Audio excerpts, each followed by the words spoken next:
Good morning, everyone, and welcome to the opening of the EU Energy Day here at COP27. My name is Ditte Juul-Jørgensen, and I'm Director General for Energy of the European Commission, and I have the honor to present to you today the first speakers to open our EU Energy Day. I should start by some practical explanations. Today is what we call a silent event, and that means that you're requested to listen to the event with your headsets in order to hear properly. And that's because you can both listen to the language we speak here, but you can also listen to English in channel 1, French in channel 2, and Arabic in channel 3. Channel 0 is whatever language is spoken up here. The other reason we do that is that we have a great online audience as well, so a warm welcome to the online audience. You can then better hear if we try to keep it as silent as possible here. So please use your headsets, everyone. Can everyone hear me? Is the sound clear enough? Good. So, a very warm welcome. Since 2016, we at the European Union have been hosting an Energy Day at the COP meetings. And we have done that to present our experience. What are we doing for the energy transition? And how are we powering ourselves out of the energy crisis and out of the climate crisis as much as possible and as quickly as possible? In Europe, we have two main pillars, or three pillars of that. Energy efficiency, we need to reduce our consumption. Renewable energy, replace as much as possible of our energy by clean renewables as quickly as possible. And then integrate our systems better for higher levels of electrification, because that allows us to be more energy efficient, make best use of what we have. So you will be hearing more about that today. We have got 5 high-level events. We've got one on just energy transition, one on energy efficiency, one on wind energy, solar energy, and then on renewable hydrogen partnerships. So a lot of interesting things going on today, and we hope you will be joining us throughout the day, online or here in the EU Pavilion. So this event now is about accelerating the green transition, as I said, to power us out of the energy crisis that is a global crisis we're all facing now. The situation we are in today compared to last year's COP is significantly different. A war has come in between. Russia has invaded Ukraine. Russia has removed very significant amounts of natural gas, around 80 billion cubic meters, from the global market over this last year since they invaded Ukraine. So we are in a new situation, and we have to make sure that our response to the energy crisis is also the response to the climate crisis. We have to align those long-term strategic objectives. Today you're going to hear from 5 political leaders from across the European Union, leaders who are really at the forefront of this battle. They're at the forefront of the green energy transition, taking the leadership in making the change that is necessary for the climate crisis and for the energy crisis. So for me, it's really a great honor to welcome you all here. And I will start by giving the floor to Commissioner Simpson. Kadri Simpson is the European Commissioner for Energy. Please, Commissioner.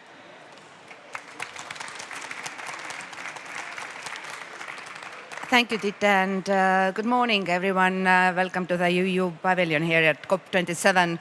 To open our Energy Day. We meet here after a difficult year. Climate change has left its mark on the world with wildfires and droughts, freak storms and floods. And Russia has attacked a peaceful neighbor and made energy into a political weapon. And we are facing a truly global energy crisis triggered by Russia's action. For Europe in particular, the latter has meant drastically smaller energy supplies from Russia and unsustainably higher electricity and gas prices, but the consequences are felt on energy markets around the planet. How do we as Europe respond to these challenges? I do not believe that we can solve today's problems with yesterday's solutions. We all know that this winter, and probably the next one too, are going to be challenging. But we are in this difficult position not because we have been too green, but because we have not been green enough. We are learning the hard way what relying on fossil fuels and untrustworthy partners can mean. So we are drawing the obvious conclusions from today's predicament. We will end our dependence on Russian fossil fuels, and we will remain committed to the Paris Agreement and the European Green Deal. reaching climate neutrality by 2050 and reducing greenhouse gas emissions by at least 55% by the end of this decade. Our response to the twin climate and energy challenge is a plan called REPowerEU. It has three main pillars: saving energy, ramping up renewables, and diversifying our supply. Energy savings and efficiency are the foundation of our efforts. Last year, we received 155 billion cubic meters of Russian gas. By now, Russian pipeline gas makes up only 9% of our supply. And at any moment, it may stop completely. We cannot simply replace this gas with the same amount of gas from other suppliers. It is both unsustainable and unfeasible, and we must to get rid of it by cutting our demand.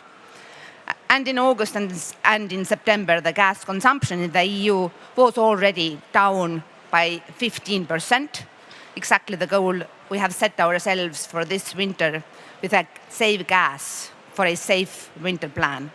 And we have also agreed to use less electricity, in particular when it comes at peak hours, when gas-fired power plants are often needed. Saving should, of course, not be a short-term crisis measure. We need to waste less energy and become more energy efficient in the long term, making lasting structural changes. And I hope that this will be one of the legacies of this crisis. But we cannot save. We must produce as sustainably as possible. And this is not only good for the climate, but for our energy security, because homegrown renewables come with much fewer risks than imported fossil fuels. Wind is more difficult to turn off or sabotage than a pipeline.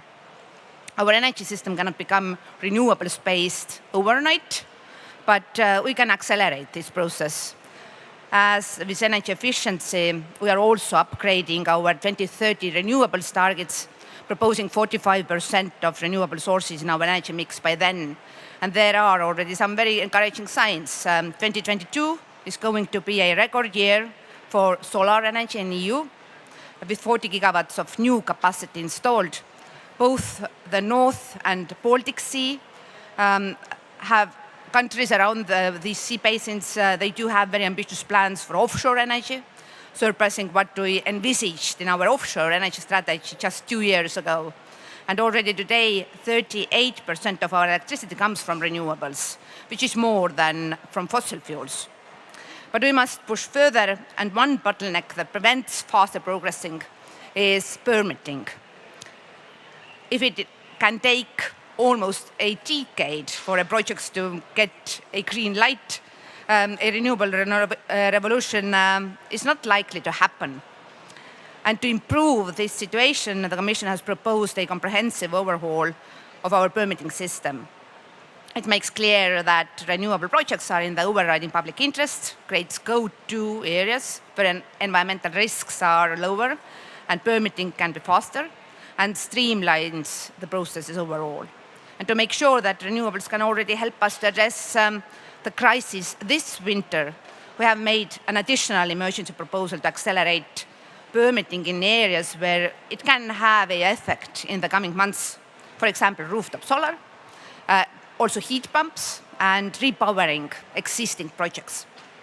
We have increased our ambition for renewable hydrogen and biomethane as alternatives for fossil gas and come out with a solar strategy. And among other things, we aim to double solar PV capacity by 2025 and install 600 gigawatts by 2030. To get there, we will oblige EU member states to install rooftop solar energy on new buildings from 2026. And we are setting up a solar alliance to work with industry and interest groups to build a strong and competitive EU solar sector.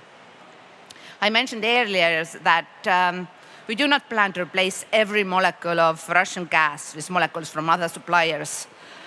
We are not going to increase our gas consumption, not this winter nor later. Our trajectory towards net zero is clear. But we must acknowledge that some of this Russian gas needs to be replaced and our imports reoriented. And as we are doing this, engaging with reliable suppliers around the world, like our host here, Egypt, we want to have a relationship that goes beyond natural gas. And we look to future cooperation, for example, on renewable hydrogen and other clean technologies. Ladies and gentlemen, as I outlined in very broad strokes, what the EU is doing as a response to the current energy crisis and to stay the course towards our Paris goals. But as this is the implementation COP, it is important that you hear not only from the Commission, European Commission, but also from our member states who are turning a common ambition into a real-life action. And I'm therefore especially glad to welcome our ministers here because colleagues have been very kindly agreed to open our EU Energy Day and give their perspectives of challenges and also opportunities that are worth to grasp. And Teresa, Dinner, Rob, and Leonore, they are really the most vocal supporters of our green transition among ministers. So thank you very much that you are here, and the floor to you.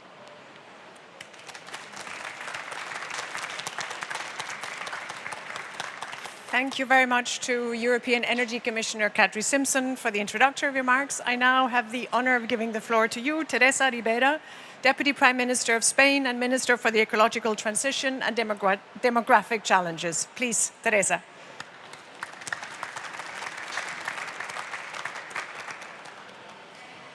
Thank you, Dite, and thank you, Kadri, for this very nice invitation. We have become very good friends. We are ministers in charge of energy, in charge of climate, and we have been going through a great turbulence in this year.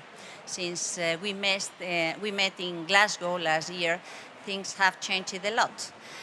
Just to confirm that what we knew, it was important to accelerate the energy transition, so to become much more resilient in environmental and economic terms, it has become such a big must, because it is not just the environmental reasons, the huge impacts this chaos is having in social and economic terms going far beyond the energy context shows to what extent we need to accelerate what we were doing.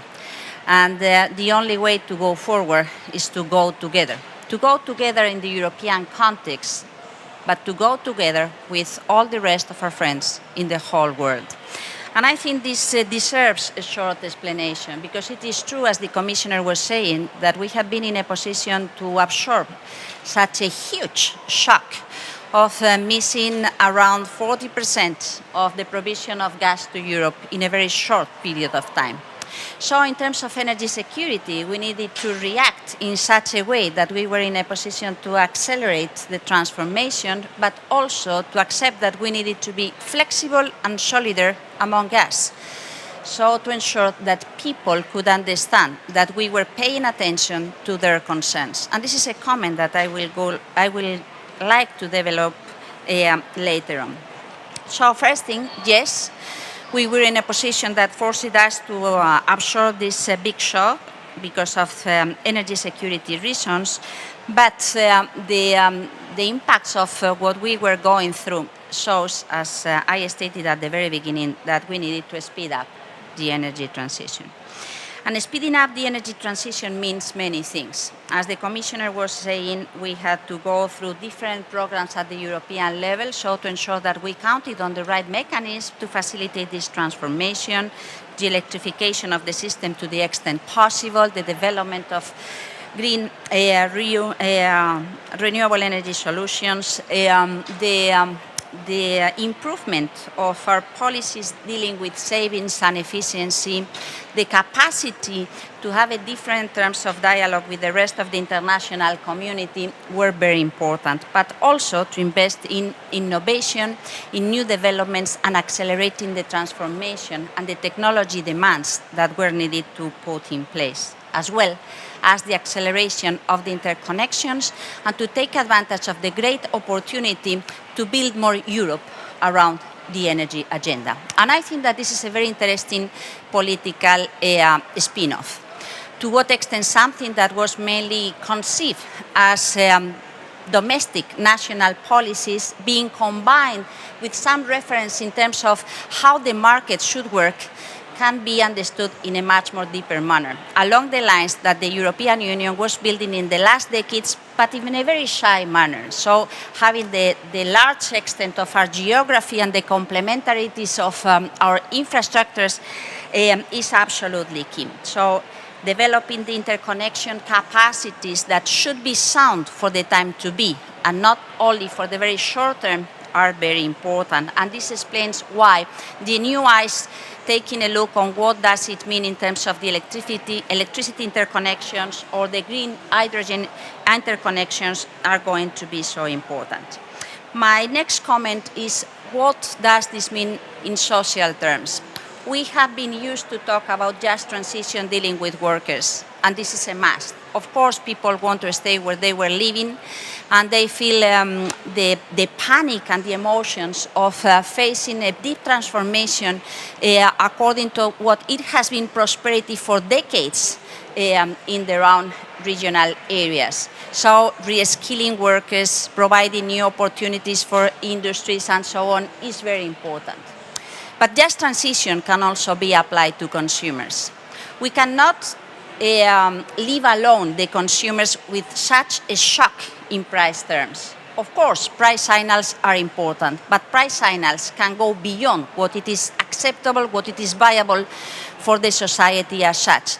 And we don't want to end this crisis with a big race of energy poverty index. So we need to pay attention to families, households, also to the industrial capacities of our continent, so to see how we can make this affordable and feasible to accelerate the energy transition, but to pay attention to the non-desired effects that it can have towards the society, toward the industrial production in Europe. This also explains part of what we have been pushing for and how working together at the European level with EU-wide measures is so important.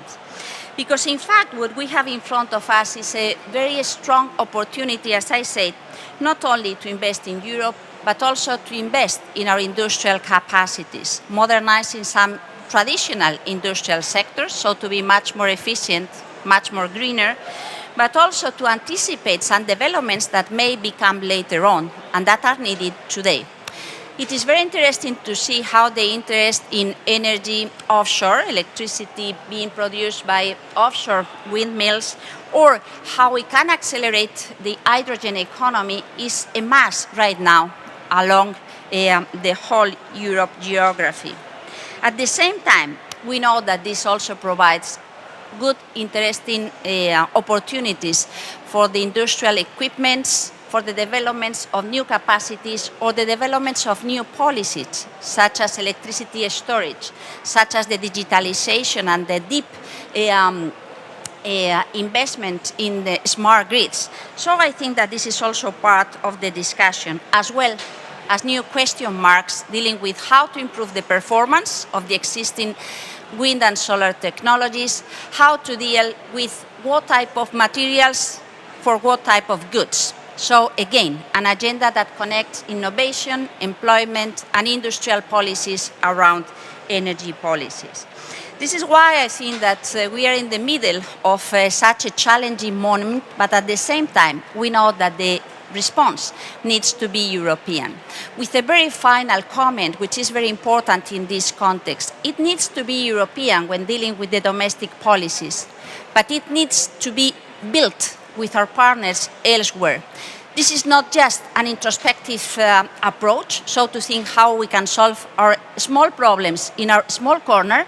We are not going to go along these challenges if we do not go together with the rest of the world. And this is also a very important message coming from European ministers, coming from European institutions, where we all agree. So we know that we have challenges and we have problems that we did not expect. This is a turbulent time, but this is not a time just to respond from our very small corner towards our very small corner. This is a challenge to be responded in the multilateral context with partnerships with all the other colleagues in the rest of the world.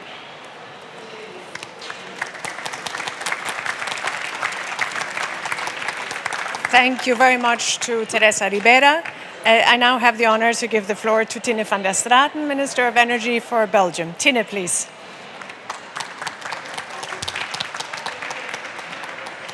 Thank you, Dita. Good morning to all of you. And indeed, as Teresa said, we have become great friends. And I don't know if you've noticed, but we are quite a female panel. And to discuss a big crisis, the climate crisis, but also the energy crisis, maybe it's good that we have a female panel under the great leadership of the European Commission and Kadri. A lot of things have already been said, and I don't want to repeat it. I want to add something to the equation, and it is energy efficiency. If we are here together, COP27 this year in Egypt, to find a solution for the climate crisis and to stick to the trajectory or to create a trajectory to 1.5 degrees. At the same time, that a war is hitting the European continent with consequences that are felt worldwide. And the solutions to the energy crisis and the climate crisis, they are the same. And maybe the climate crisis didn't have an effect worldwide to create an acceleration. This energy crisis, it can. And it's about renewable energy, what Teresa has talked about. It's also about energy efficiency and to reduce our energy consumption. This will have a stabilizing effect on prices, but also will move us away from the dependency on fossil fuels.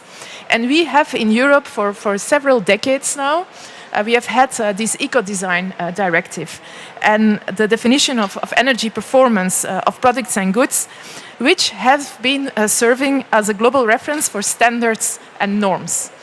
And in order to reduce our energy consumption and to work on energy efficiency, standards and norms, what we have seen for products and for goods, can be also the way forward, a leverage for other sectors. And so I'm thinking first and foremost about our building stock, which is consuming a lot of energy and for which we are now going into negotiations with European Parliament, European ministers, and also with European commissions. And in this context, for us, it is very important that we have just transition in mind and that we see how we can solve a financing issue and provide financing support for those of the member states that have less financial resources. And one of the routes to go ahead could be to create a European rolling fund that makes use of the underused funds in Repower EU, underused funds notably for fossil fuel infrastructure. And this, to use these funds for our energy efficiency, we can make sure that we have we can speed up the renovation rate and leave no one behind. The same goes for CO2 norms for cars, where we have landed now on a compromise. And we are looking forward to also a proposal from the European Commission on CO2 standards for heavy-duty vehicles. And so as Belgium, we signed up to the global MOU that was launched by Rob, by the Netherlands, that call for 100% zero-emission free heavy-duty vehicles by 2040. And to conclude, I started my talk about standards and norms with the eco-design directive, the products and the goods. This also is work that can still be improved and that can still have a way forward, and specifically the energy performance standards for heating appliances, with a view to phase out fossil fuel boilers and incentivize incremental efficiency gains in zero-emission heating solutions. And so to cut short, with standards, with norms, we can reduce our energy consumption, we can work on energy efficiency, we reduce our fossil fuel dependence, and at the same time leave no one behind. Thank you.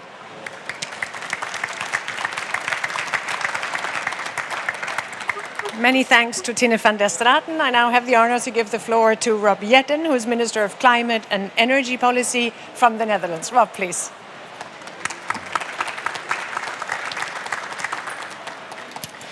Thank you, Dita. And to me, it's actually quite symbolic that the opening of this Energy Day is with an all-female LGBTQ panel. So I think that's a symbolic statement from the European Union during this COP. Ladies and gentlemen, I am Minister for Climate Policies and Energy Policies on behalf of the Netherlands. And over the past few months, I've been asked a lot whether I'm just an energy minister. But for me, the climate transition and the energy transition is both the same. Because without speeding up energy efficiency, without speeding up renewables, we will not make our climate targets. So I'm very glad that the European Union, together with the member state, is leading the way forward to combat this energy crisis and all the short-term issues Teresa talked about, but that we are also using Fit for 55 and Repower EU and our national policies to really speed up the energy transition. And we're all working hard to reduce our greenhouse gas emissions and to curb and preferably prevent even more disastrous consequences like we've seen this year. Because for years we've done way too little to shake off our addiction to fossil fuels. And the Russian aggression in Ukraine was a true wake-up call. We need to get rid of this addiction as soon as possible. And in the short term, lots of us have to make difficult decisions to make sure that we have security of supply. For example, by, in our case, allowing coal-fired plants to run more than they were allowed to make sure that we get through this winter. But this energy crisis and our emergency measures are also learning a lot. Because if we can create new LNG import terminals in the Netherlands within 6 months, then we're also able to speed up the permitting processes for the wind parks we want on the North Sea, the wind parks we want in the Baltic Sea, and all the other large-scale renewable projects we are planning in the south of Europe, becoming the green hydrogen hub of our continent.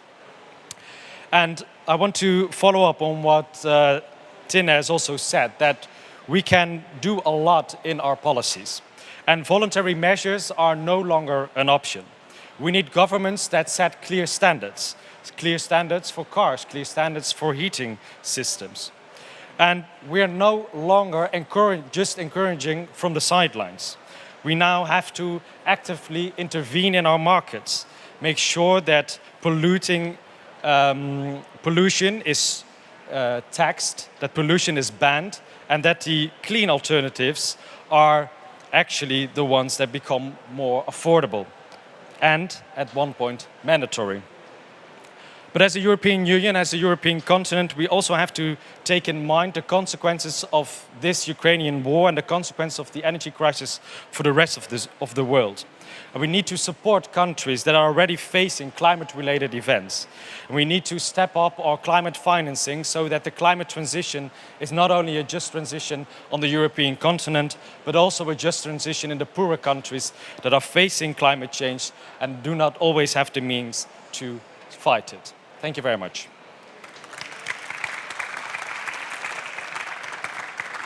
Thank you very much to Rob. And with that, I give the floor to our last speaker of this opening event, Leonora Gewessler, Minister of Climate Action, Environment, Energy, Mobility, Innovation and Technology from Austria. Please, Leonora.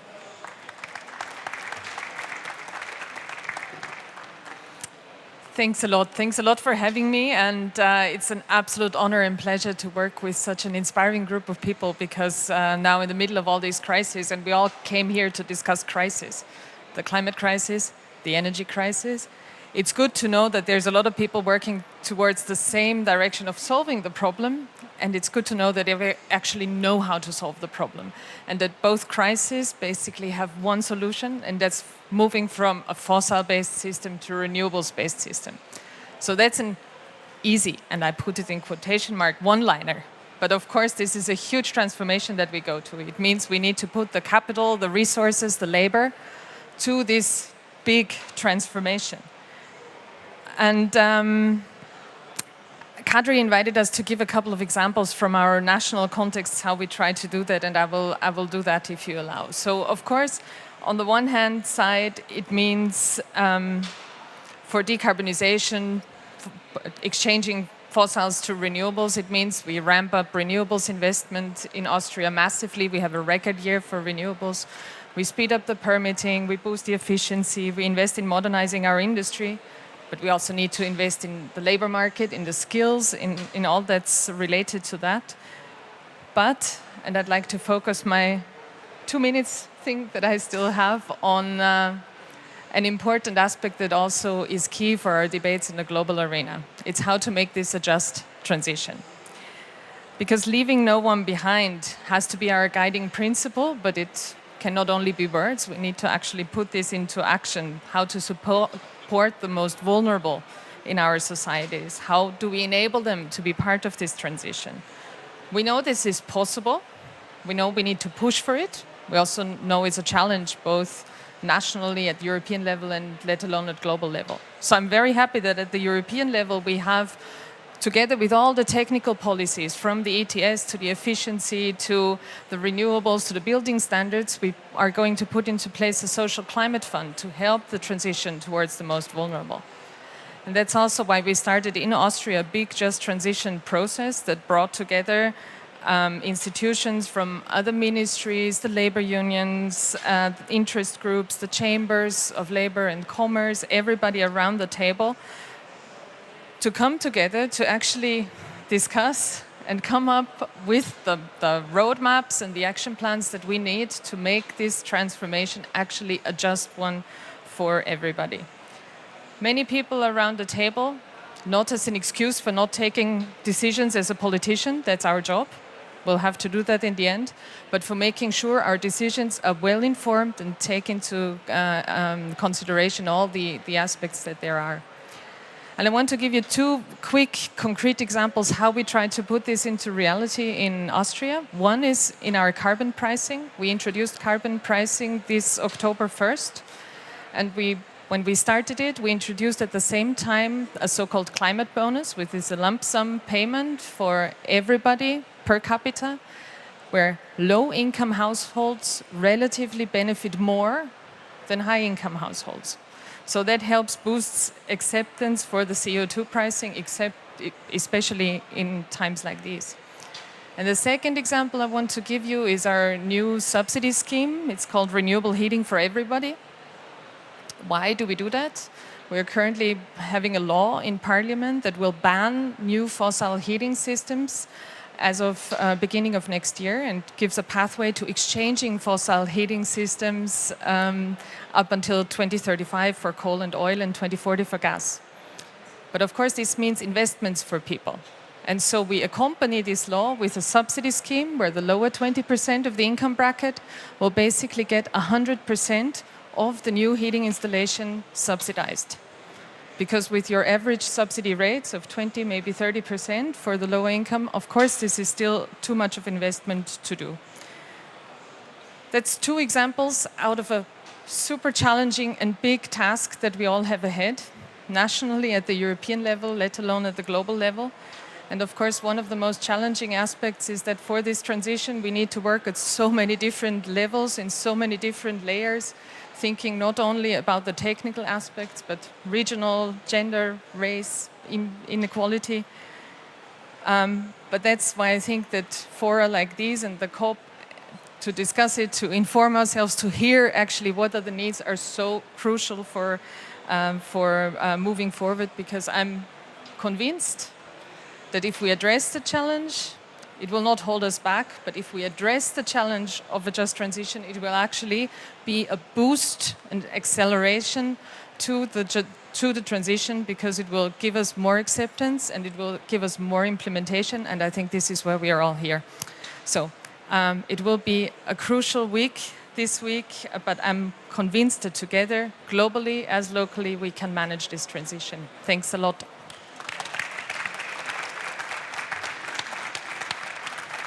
Many, many thanks, Leonora. Thank you to all the speakers.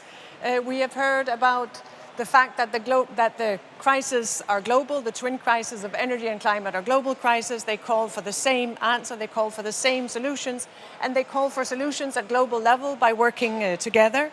We have heard about energy efficiency first as a critical point to address both crises.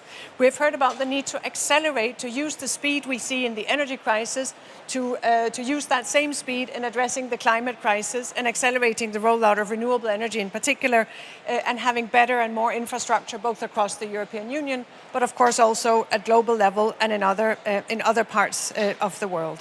And then we have heard about the social aspects of the transition, the social aspects of the crisis, the need for just transition, not just in Europe, but globally.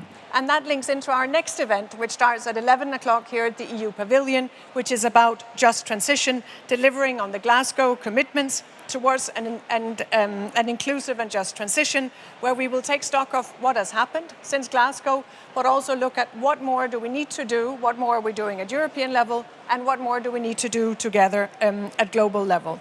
So with that, I would like to thank once again our speakers, but also our audience here at the COP27 and our online audience. Thank you very much to all of you.